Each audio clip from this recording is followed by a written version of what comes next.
Hey guys, in this video I want to show you this beautiful machine called the Leica Q3 and how I use it to take amazing cityscapes.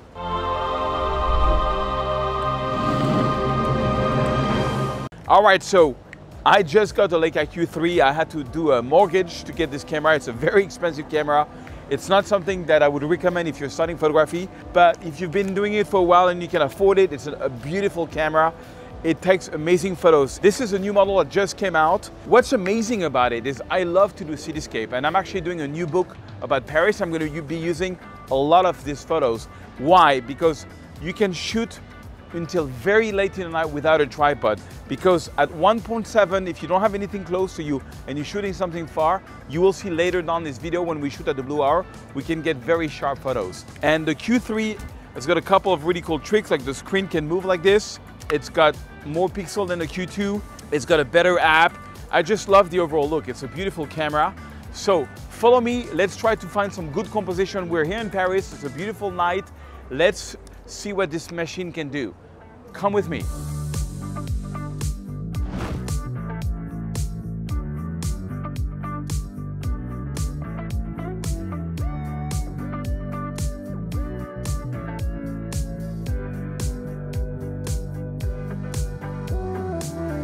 So what I love about this camera, the way I work on it is I go on A mode, and I go usually, like when there's a lot of light, I can go to f4 or f5.6, and then I just point. If the photo is too bright, then I lower with composition. If it's too dark, I improve it. And basically that's what I do. I always like to shoot in A mode, playing with composition. When it gets dark, that's when I put it on 1.7, because you want to have as much light as possible.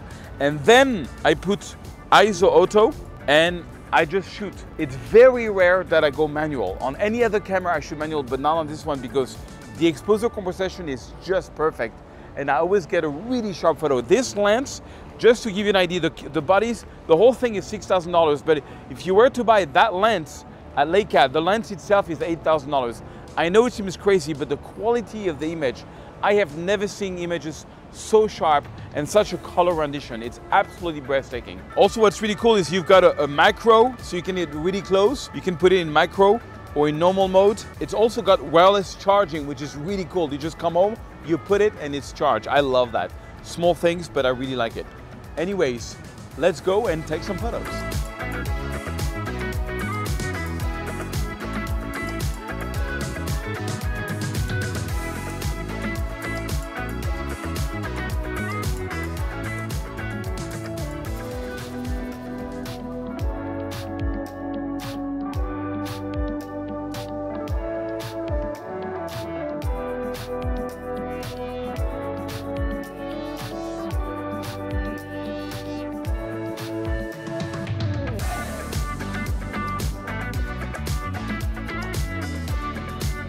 I just did a pano because I love that tree. There's just one couple there and I hope it's going to come out right in Lightroom when I'm going to put them as a pano.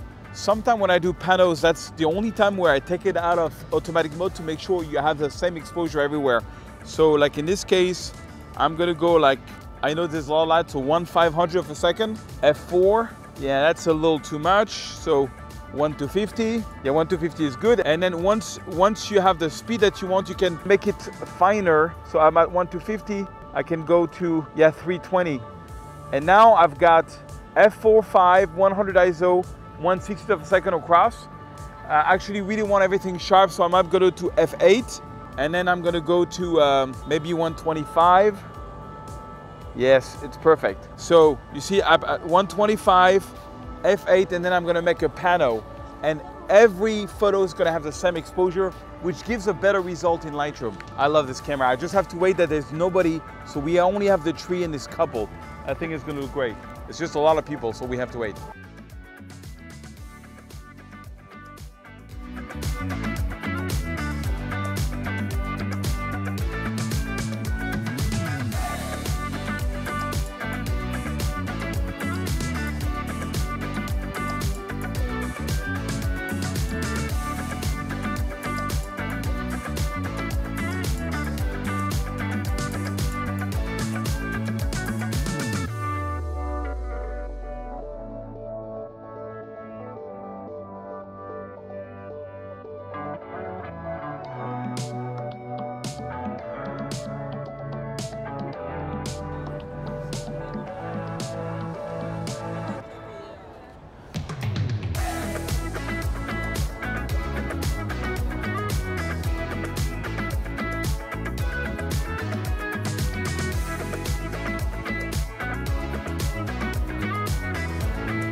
One thing that I love about the Leica is their app. It's the only brand I've seen that has a really good app. Look at this. So here I'm on the app. I just have to click on the Leica Q3 and it's going to do automatically the connection.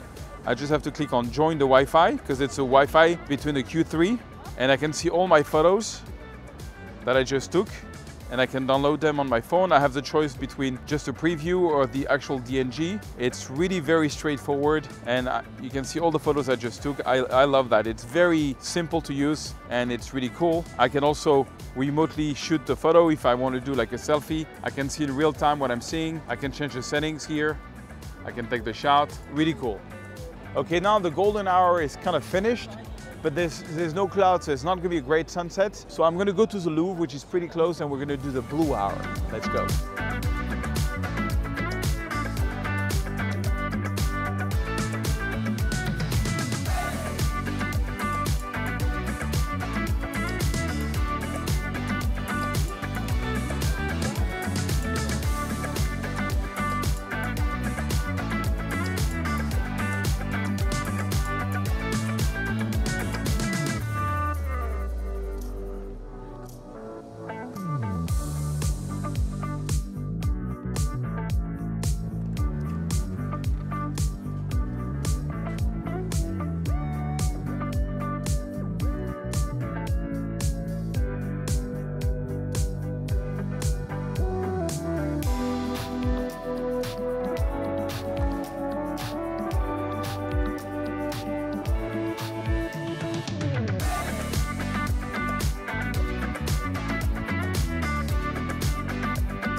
Okay, so now it's getting dark, so what I'm doing is I went to ISO Auto, so I'm actually using the A mode. I'm going to start going at 1.7 AV mode, and all you do is use the exposure compensation, which is basically going to change the ISO. Because when it gets dark, it always shoots at 1/50th of a second. It's going to shoot with whatever speed I give it, so the only variable is going to be the ISO. And but this camera can handle really easily up to 1000, 2000 ISO. Like 1000 is super clean, you will see. So I usually, even if it gets dark in the night, if I go to 1.7, it's so bright, there's so much light coming in, that I go to 500, 800, I get very clean photos. And I love the freedom of not having a tripod. So as you can see, I basically choose my aperture, and I'm on aperture priority. And so when I press the shutter, because that doesn't change, it's going to change the speed. But because there's no light coming in, it's probably going to go at 150, then it's going to boost the ISO. So the only thing that's going to change when it gets dark is the ISO. And you can go full auto if you want by going like this. I never do that. I like to choose my aperture, at least my aperture, and leave the rest to the camera. I never put it on full auto. That's how I work with it.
This is really the best time to take photo for me, especially if you didn't have nice clouds. It's the blue hour.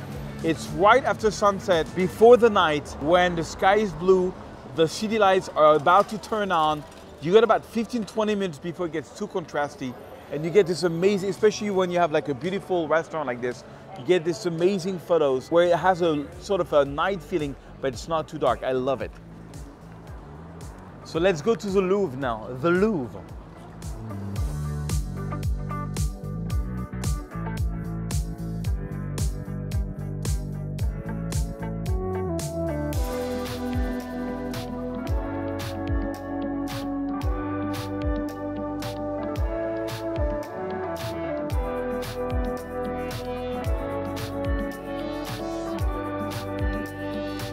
I kind of like the first photo, but I think I want to play with these lamps to get an even better photo. Now it's getting really dark and I'm still shooting by hand. It's amazing. The reason why I can shoot without a tripod is like all the modern camera, it's got in-body stabilization, but what it has is an incredible lens at 1.7 and that is extremely sharp. And the noise handling is extremely well. You will see the quality, even at 100% of really dark photo, is quite amazing.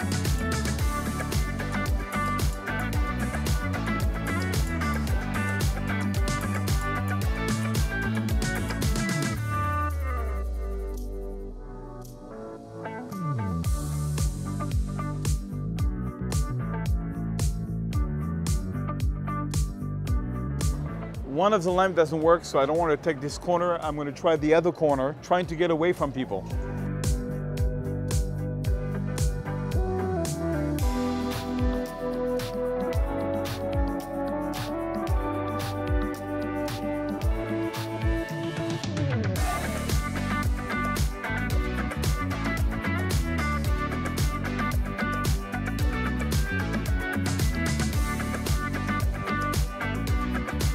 This is the perfect blur for me. All the city lights are on and we have a beautiful gradient because we're shooting toward the west, so you not only get the blue, but you get a red line at the bottom. Even so, there was no clouds today. It's the only time where you can get incredible light despite the fact that there's no clouds, which is really cool. The contrast is not too hard yet. And right now I'm shooting, I'm at 1/50th of a second, 1.7, 320 ISO only. These photos I'm gonna sell to my galleries. It's incredible. Well, to conclude, I really love this camera. This is, 28mm is really one of my favorite lenses to do cityscape. This is the camera I will always have on me. And I'm gonna shoot with a Sony and this one because I'm making a new book about Paris, trying to get my work also in galleries. And yeah, that's my thought. I think it's a great camera. It's really expensive. You need to make a lot of money with photography to be able to afford it, or be wealthy or really love photography. But it took me years to be able to afford this camera after a lot of hard work in photography, and I really, really love it. The object is absolutely beautiful, and it's gonna be, with the Sony, and also I have a Fuji that I'm gonna buy, the Fuji 100F. I love to change different brands and do different projects with different cameras, but love the Leica Q3.